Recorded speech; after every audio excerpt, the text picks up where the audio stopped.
નમસ્કાર, આપ જોઈ રહ્યા છો ગુજરાતની number 1 news channel news 18 Gujarati afternoon prime time bulletin સાથે ઉભરતા સમાચારમાં સૌપ્રથમ વાત કરીએ અમદાવાદની તો અમદાવાદના સરદાર સ્મારકને ઉડાવી દેવાની ધમકી આપવામાં આવી। શાહીબાગ સરદાર સ્મારક ઓફિસને મળ્યો ઈમેલ, સ્ફોટક પદાર્થથી ઉડાવી દેવાની ધમકી આપવામાં આવી છે। સ્કૂલના કાર્યક્રમ પહેલા ધમકી મળી, ધમકી મળતા જ કાર્યક્રમ રદ કરાયો છે। બોમ્બ સ્ફોટ અને એસઓજીની ટીમ પણ ઘટના સ્થળ પર પહોંચી છે તો શાહીબાગના સરદાર સ્મારકની ઓફિસમાં ઈમેલ આપ્યો હતો। સ્ફોટક પદાર્થથી ઉડાવી દેવાની ધમકી મળી છે। શાળામાં કાર્યક્રમ હતો અને કાર્યક્રમ પહેલા જ આ પ્રકારે ઈમેલ મળતા શાળાનો કાર્યક્રમ રદ કરવામાં આવ્યો છે। હાલ અત્યારે બોમ્બ સ્ક્વોડ અને એસઓજીની ટીમ પણ ઘટના સ્થળ પર પહોંચી છે। જે ધમકીભર્યો ઈમેલ મળ્યો હતો તેને લઈ હાલ અત્યારે તપાસ ચાલી રહી છે, કારણ કે ખૂબ ગંભીર બાબત છે। ઈમેલ મારફતે સરદાર સ્મારકને ઉડાવી દેવાની ધમકી આપવામાં આવી છે। શાહીબાગ સરદાર સ્મારક ઓફિસને આ પ્રકારનો ઈમેલ મળ્યો હતો, જ્યારે સ્ફોટક પદાર્થથી ઉડાવી દેવાની ધમકી। સ્કૂલના કાર્યક્રમ પહેલા જ આ પ્રકારની ધમકી મળતા સ્કૂલમાં જે કાર્યક્રમનું આયોજન કરવામાં આવ્યું હતું તેને રદ કરાયો છે। બોમ્બ સ્ક્વોડ એસઓજીની ટીમ હાલ અત્યારે ઘટના સ્થળ પર છે અને જેને ઈમેલ મળ્યો હતો તે સમગ્ર ઘટનાને લઈ હાલ અત્યારે તપાસ ચાલી રહી છે। કોણે આ પ્રકારનો ઈમેલ મોકલ્યો તેને લઈ પણ તપાસ ચાલી રહી છે।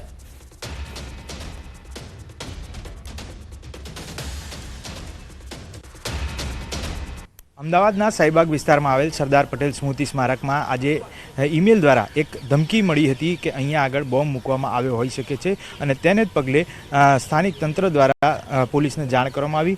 પોલીસ જે છે તે અહીંયા સ્થાનિક જગ્યાએ પહોંચી અને તમામ બાબતોએ ચેકિંગ હાથ ધરવામાં આવી છે। મહત્વનું છે કે બીડીડીએસની ટીમને પણ અહીંયા તાત્કાલિક બોલાવી લેવામાં આવી હતી, જેને પગલે કોઈપણ પ્રકારની સંદિગ્ધ વસ્તુ હોય તો તાત્કાલિક તેને અટકાવી શકાય અથવા તો પકડી પાડવામાં આવે, પરંતુ અત્યારે હાલ આવી કોઈ પ્રકારની સંદિગ્ધ વસ્તુઓ નથી મળી આવી। સ્થાનિક જે અહીંયા આગળ સ્કૂલ હતી તે સ્કૂલ દ્વારા એક કાર્યક્રમ હતો તેને પણ રદ કરવામાં આવે છે। સેફલી બાળકોને અહીંથી બહાર કાઢવામાં આવે છે।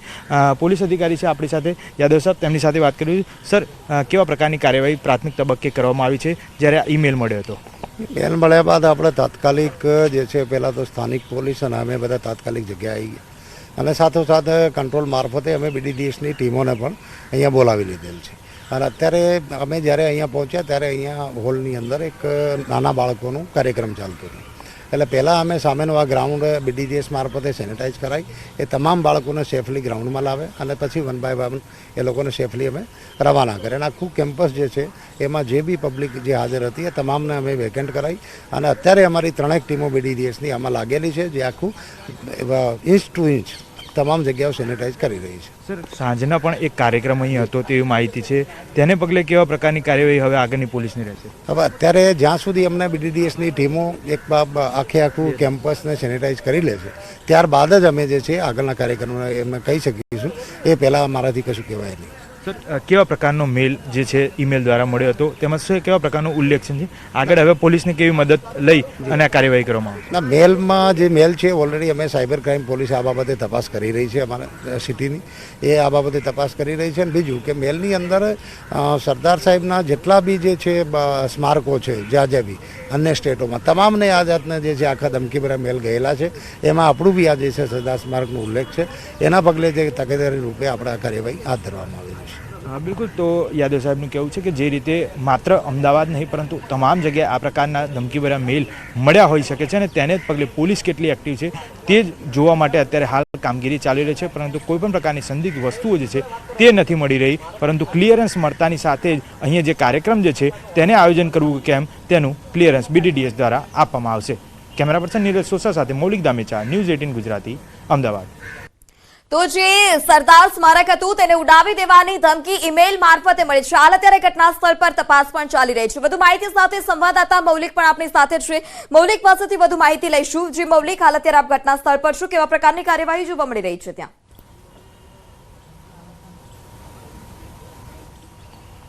પૃથા, બિલકુલ, આજે જ્યારે સરદાર પટેલ મેમોરિયલ સ્મારક છે ત્યાં વહેલી સવારે તેમના વહીવટી વિભાગ છે ત્યાં 4:30 વાગે એક મેલ આવ્યો હતો અને મેલ દ્વારા અજાણ્યા વ્યક્તિએ આ પ્રકારની ધમકી આપી હતી કે મેમોરિયલની અંદર એક બોમ્બ રાખવામાં આવે છે અને તે એની અંદર કોઈપણ વ્યક્તિઓ હશે તો તેને ઉડાવી દેવામાં આવશે। આ પ્રકારની ગંભીરતા જોઈ અને ત્યાંના વહીવટી તંત્ર દ્વારા પોલીસને જાણ કરવામાં આવી હતી। જો કે પોલીસને જાણ કરતાં તમામ પોલીસ તંત્ર જે છે તે દોડતું થઈ ગયું હતું અને અત્યારે હાલ જે કોર્ડન છે તે કોર્ડન કરી લેવામાં દેવામાં આવે છે. પોલીસ વિભાગ દ્વારા કોઈપણ વ્યક્તિને અવરજવર કરવા ઉપર પ્રતિબંધ લગાવી દેવામાં આવે છે અને તમામ જગ્યાએ BDDSની ટીમ, સ્થાનિક પોલીસ અને SOG ક્રાઇમની ટીમ જે છે તે મેમોરિયલ સ્મારકની અંદર પણ અને બહારના તમામ બાબતે તપાસ કરી રહી છે. જોકે અત્યાર સુધીમાં કોઈપણ પ્રકારની આવી સંદિગ્ધ વસ્તુઓ જે છે તે અહીંયાથી તપાસ દરમિયાન નથી મળી આવી. તે એક સુખદ બાબત કહી શકાય, પરંતુ કોઈપણ પ્રકારનો ચાન્સ પોલીસ નથી લેવા માંગતી અને તેને પગલે ખૂણે ખૂણા જે છે તે અત્યારે હાલ ચેકિંગ કરી રહી છે. મહત્વનું છે કે આ પ્રકારનો મેલ જે છે તે મેલના જોતા એવું સામે આવ્યું છે કે ન માત્ર સરદાર પટેલ મેમોરિયલ સ્મારક પરંતુ અન્ય જગ્યાએ પણ મંદિરોને આ પ્રકારની ધમકીનો જે છે ટાર્ગેટ કરવામાં આવ્યો છે, મેલ ફોરવર્ડ કરવામાં આવ્યો છે. એટલે પોલીસ આ પ્રકારની ગંભીરતા જે છે તે લઈ રહી છે. બીજી તરફ સાયબર ક્રાઇમની ટીમ જે છે તેને પણ એક્ટિવ કરી દેવામાં આવી છે કે કયા એવા અજાણ્યા મેલ છે, આ અજાણ્યા મેલ દ્વારા આ પ્રકારનો મેલ કરવામાં આવ્યો હતો અને તેની પાછળનો આશય શું હોઈ શકે છે. આ મેલ આઈડી ઉપરથી IP લોગ આઈડી જે છે તેને પણ શોધવા માટે સાયબરની ટીમ જે છે તે અત્યારે હાલ કામે લાગી છે. જી મૌલિક, સમગ્ર માહિતી બદલ આભાર. તો સ્ફોટક પદાર્થથી ઉડાવી દેવાની ધમકી મળી હતી. શાળાના કાર્યક્રમ પહેલા આ પ્રકારનો ધમકીભર્યો મેલ આવ્યો હતો, જેને લઈ શાળાનો કાર્યક્રમ પણ રદ કરવામાં આવ્યો. હાલ અત્યારે ઘટના સ્થળ પર સ્થાનિક પોલીસ SOG સહિતની ટીમ પહોંચી છે, જે તપાસ કરી રહી છે. વલસાડના ધરમપુરના વિજ્ઞાન કેન્દ્રને બોમ્બથી ઉડાવી દેવાની ધમકીના ઈમેલ બાદ પોલીસ તંત્ર એલર્ટ થયું છે. આસપાસના વિસ્તારમાં બોમ્બ સ્ક્વોડે તપાસ હાથ ધરી હતી. જાહેર રસ્તા પર પોલીસે ચેકિંગની કામગીરી કરી હતી. કલકત્તા વિજ્ઞાન કેન્દ્ર પર ધમકીભર્યો ઈમેલ મળ્યો હતો, તો વિજ્ઞાન કેન્દ્રને પણ ઉડાવી દેવાની ધમકી મળી છે. વિજ્ઞાન કેન્દ્રને બોમ્બથી ઉડાવી દેવાની ધમકીના ઈમેલ બાદ પોલીસ તંત્ર એલર્ટ છે. આસપાસના વિસ્તારમાં બોમ્બ સ્ક્વોડે તપાસ હાથ ધરી હતી. જાહેર રસ્તાઓ પર પણ પોલીસે ચેકિંગની કામગીરી કરી હતી. કલકત્તા વિજ્ઞાન કેન્દ્ર પર ધમકીભર્યો ઈમેલ મળ્યો હતો. તો બોમ્બથી ઉડાવી દેવાની ધમકી, બે દ્રશ્યો અમદાવાદ અને વલસાડના કે જે અમદાવાદમાં સરદાર સ્મારક છે તેને ઉડાવી દેવાની ધમકી મળી હતી ઈમેલ મારફતે. તો આ તરફ વલસાડમાં પણ વિજ્ઞાન કેન્દ્રને બોમ્બથી ઉડાવી દેવાની ધમકી મળી હતી. બંને ઈમેલ ધમકી ભર્યા મળતા પોલીસે તપાસ હાલ અત્યારે ચાલુ કરી છે. વિજ્ઞાન કેન્દ્ર આસપાસ પણ સ્થાનિક પોલીસ અને SOGની ટીમ પહોંચી હતી, બોમ્બ સ્ક્વોડની ટીમ પહોંચી હતી, જેને તપાસ શરૂ કરી છે. સમાચારમાં આગળ વાત કરીએ રાજકોટની, તો રંગીલા રાજકોટમાંથી મારામારીનો વધુ એક વિડીયો સામે આવે છે. ગોંડલ રોડ પર જાહેરમાં મારામારીની ઘટના બની. સિટી બસના ડ્રાઈવર અને એક્ટિવા ચાલક વચ્ચે ઉગ્ર બોલાચાલી બાદ મારામારીની ઘટના બની હતી. સમગ્ર ઘટનાનો વિડીયો હાલ સોશિયલ મીડિયા પર વાયરલ થયો છે.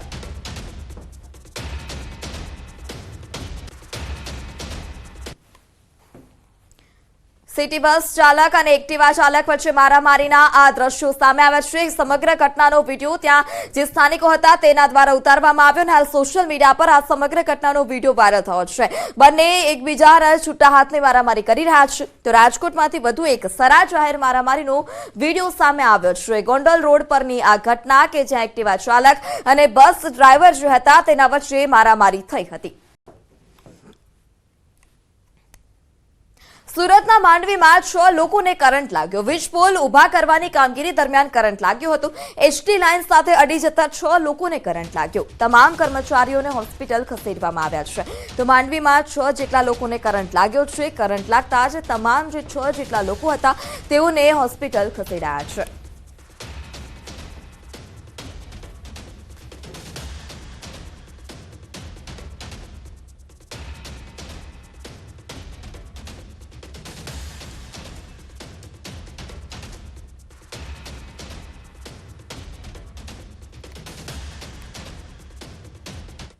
ગુજરાતના ખેડૂતો માટે રાહતના સમાચાર. 3 દિવસ નહીં, ફક્ત એક જ દિવસ રહેશે માવઠું. હવામાન વિભાગે કમોસમી વરસાદ અંગે આગાહી કરી છે. 8મી જાન્યુઆરીએ ગુજરાતમાં વરસાદની શક્યતા નથી. અગાઉ હવામાન વિભાગે 3 દિવસ માવઠાની આગાહી કરી હતી. 8મીએ ગુજરાતના 6 જિલ્લામાં માવઠાની આગાહી છે.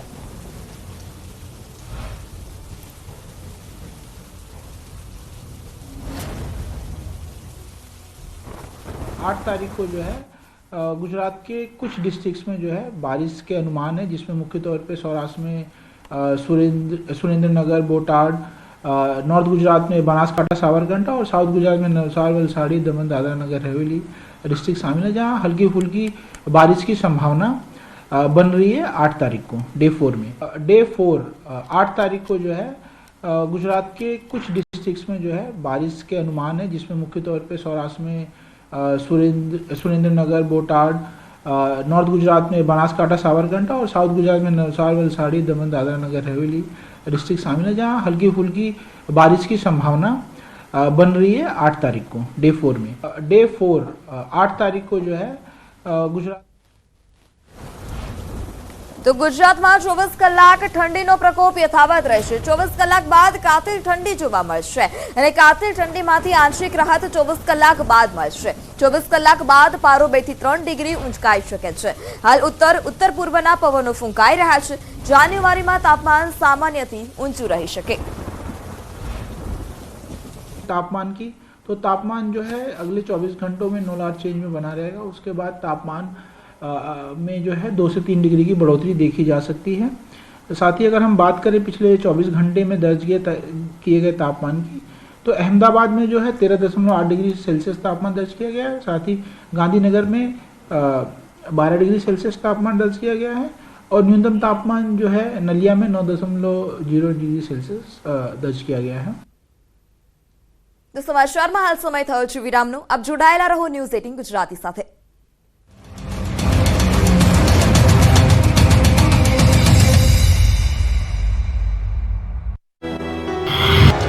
રાજ્યમાં કડકડતી ઠંડી વચ્ચે હવે ફરી એકવાર કમોસમી વરસાદની આગાહી સામે આવી છે। નવા વર્ષના પ્રારંભ સાથે જ ખેડૂતો પર વર્ષ 2024ની પહેલી ઘાત આવી રહી છે।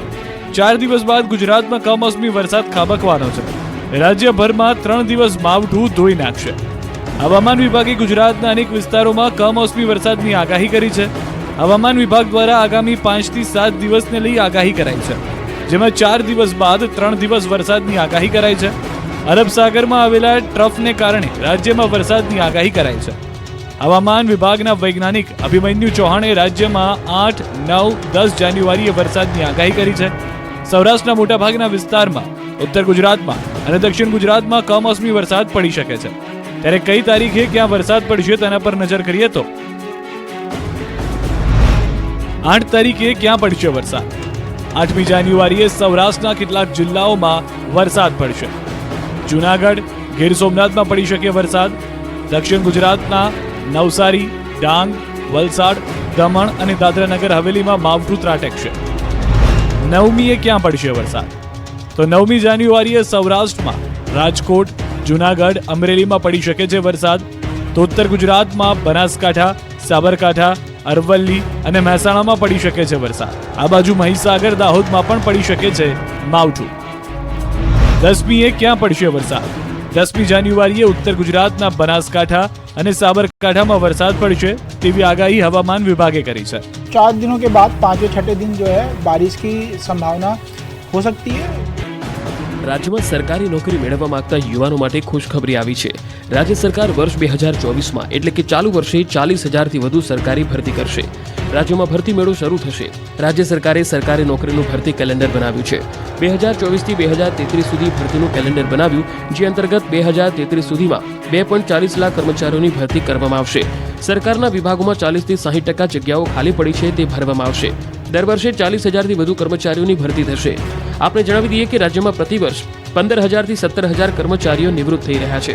તેથી ખાલી પડતી જગ્યાઓએ નવી ભરતી કરીને કર્મચારીઓની નિયુક્તિ કરવામાં આવે છે।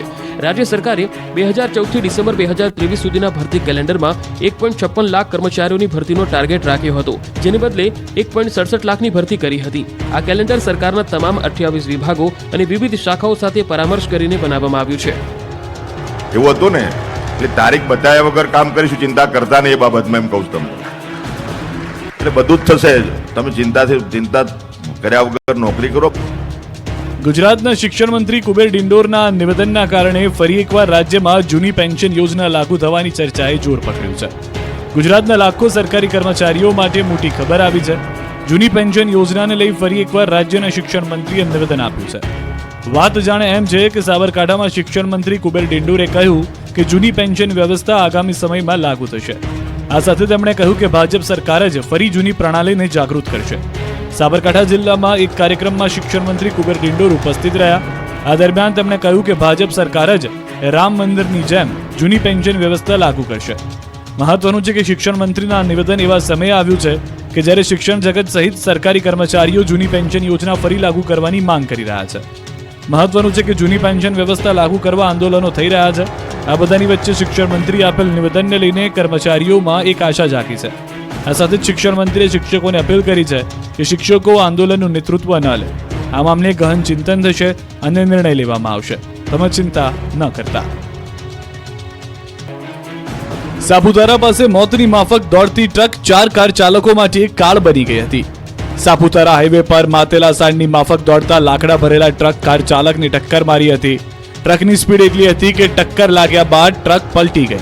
ટ્રક રીતસરની કાળ બનીને કાર પર ત્રાટકી અને કારનો ખુરદો બોલાવી દીધો. સાપુતારાના ડાંગ વિસ્તારમાં ઘાટ માર્ગમાં આ ગંભીર અકસ્માત બન્યો. લાકડા ભરેલી ટ્રક કાર ઉપર ફરી વળતા કારનું કચ્ચરઘાણ વળી ગયો, જેના હેઠળ કારમાં સવાર 4 લોકોના મોત થયા. દ્રશ્યમાં જોઈ શકાય છે કે હજારો ટન વજનનો ટ્રક કાર પર ધડાકાભેર પડતા કારમાં સવાર કોઈ બચ્યું જ નહીં. સાપુતારા પોલીસ અને સ્થાનિકો દ્વારા કારમાં સવાર લોકોને બહાર કાઢવાની કામગીરી કરવામાં આવી હતી. અમદાવાદમાં અસામાજિક તત્વો બેફામ બન્યાનો વધુ એક પુરાવો મળ્યો. શહેરની ગપ્પા ગાર્ડન હોટલમાં કુખ્યાત ધમા બારડ, સિટ્ટુ અને તેના સાગરીતોએ એક યુવાન પર હુમલો કર્યો. ધમુ અને તેના સાગરીતો હોટલ કર્મી સાથે ગાળાગાળી કરી રહ્યા હતા. આજે એક યુવાને ગાળો બોલવાની ના પાડી તો ધમાનું મગજ છટક્યું. તેણે પોતાની પાસે રહેલી બંદૂક બહાર કાઢીને ધમકી આપી. ત્યાં તો ચા કરતા કેટલી ગરમ હોય એમ સિટ્ટુ, બાપુનગર અને કેતન ચપ્પલવાળાએ યુવાન પર છરીથી હુમલો કરી દીધો. અન્ય 8 આરોપીઓ ધોકા અને પાઇપથી યુવાન પર તૂટી પડ્યા. આરોપ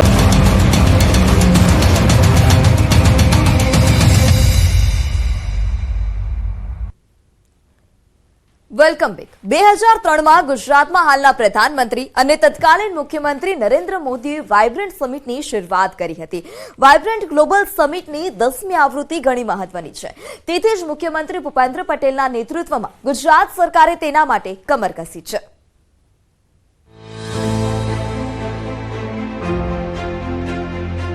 વિશ્વના સર્વાધિક લોકપ્રિય નેતા અને લોકલાડીલા પ્રધાનમંત્રી નરેન્દ્ર મોદીએ વિકાસની રાજનીતિથી ગુજરાત અને દેશની કાયાપલટ કરી છે. ગુજરાતમાં રોકાણ ક્ષમતાને પ્રોત્સાહિત કરવા માટે તત્કાલીન મુખ્યમંત્રી અને હાલના પ્રધાનમંત્રી નરેન્દ્ર મોદીએ વર્ષ 2003થી વાઇબ્રન્ટ ગ્લોબલ સમિટની શરૂઆત કરી હતી. ગુજરાત સરકાર રાજ્યની રોકાણ ક્ષમતાને પ્રોત્સાહિત કરવા અને વૈશ્વિક રોકાણકારોને ગુજરાતમાં આકર્ષવા માટે દર 2 વર્ષે આ સમિટનું આયોજન કરે છે. વાઇબ્રન્ટ ગુજરાત ગ્લોબલ સમિટની 10મી આવૃત્તિ ઘણી રીતે મહત્વપૂર્ણ છે. તેથી આ વર્ષની આ ઇવેન્ટને ખાસ બનાવવા મુખ્યમંત્રી ભૂપેન્દ્ર પટેલના નેતૃત્વવાળી ગુજરાત સરકારે કમર કસી છે. જે અત્યાર સુધીના જે વાઇબ્રન્ટ ગુજરાત સમિટ થયા એમાં આપણે જોઈએ છીએ કે જે પણ ઇન્વેસ્ટરો આવે છે એમને અમુક ક્વેરીઝ હોય છે. એટલે આપણે B2G નાના પાયે જે ઓર્ગેનાઇઝ કરીએ છીએ મિટિંગો, તો એ B2G ફોરમ છે, બિઝનેસ ટુ ગવર્મેન્ટ. બીજું એ છે કે જ્યારે અલગ અલગ પ્રકારના ઉદ્યોજકો આવે છે ત્યારે એક નેટવર્કિંગના માધ્યમથી નેટવર્કિંગ થાય એ રીતે એ લોકો B2B પણ અપેક્ષા રાખે છે. તો એ પણ એક સારું એનું એક આસ્પેક્ટ છે vibrant Gujarat સમિટનું.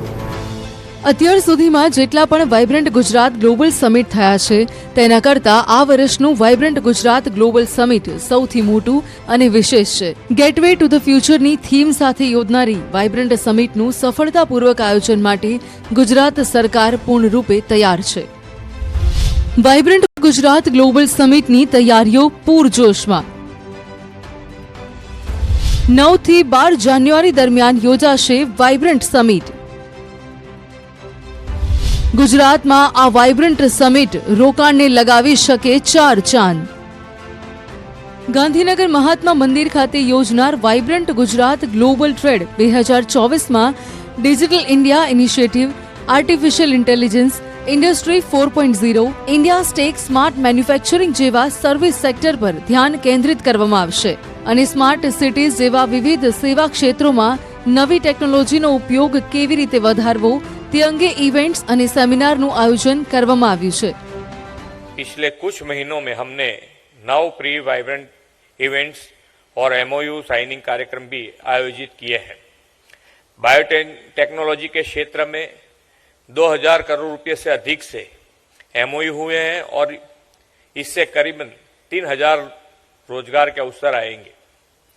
Pre vibrant success के तौर पर गुजरात में अब तक केमिकल, फार्मा, इंजीनियरिंग जैसे विभिन्न क्षेत्रों में 30,000 से ज्यादा एमओयू और लार्ज प्रोजेक्ट के लिए भी एमओयू भी हुए हैं। गेटवे टू द फ्यूचर की थीम के साथ हम इस वाइब्रेंट समिट में फ्यूचरिस्टिक सेक्टर्स पर अधिक फोकस करेंगे।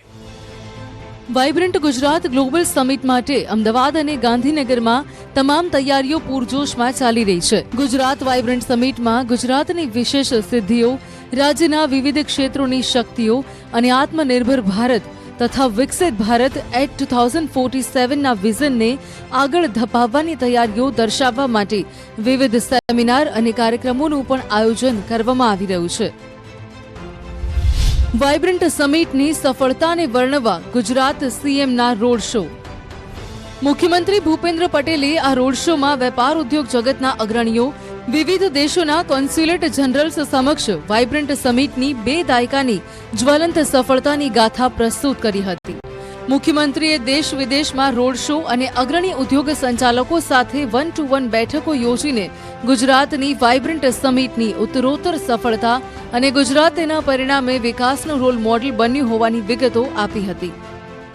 દેશ અને દુનિયામાં પરફેક્ટ પ્લેટફોર્મ ફોર પ્રોગ્રેસ તરીકે પ્રસિદ્ધ થયેલી વાઇબ્રન્ટ ગુજરાત સમિટની 10મી કડી ગેટવે ટુ ધ ફ્યુચરની થીમ સાથે યોજાવાની છે.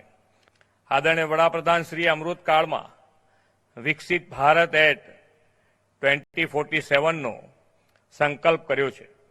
વિકસિત ભારત માટે ગુજરાત વડાપ્રધાનશ્રીના દરેક સંકલ્પ, દરેક યોજનાઓ સાકાર કરવામાં હર હંમેશ અગ્રેસર રહ્યું છે. આ વાઇબ્રન્ટ સમિટની આ વર્ષની 10મી શ્રેણીથી 2026-27 સુધીમાં $5 ટ્રિલિયન જીડીપીનું લક્ષ્ય હાંસલ કરાવવાના ભારતના સંકલ્પને ચરિતાર્થ કરાવવામાં ગુજરાતની ભૂમિકા અગત્યની બની રહેવાની છે. તો સમાચારોમાં અત્યારે બસ આટલું જ. વધુ સમાચાર માટે જોડાયેલા રહો ન્યૂઝ 18 ગુજરાતી સાથે. નમસ્કાર.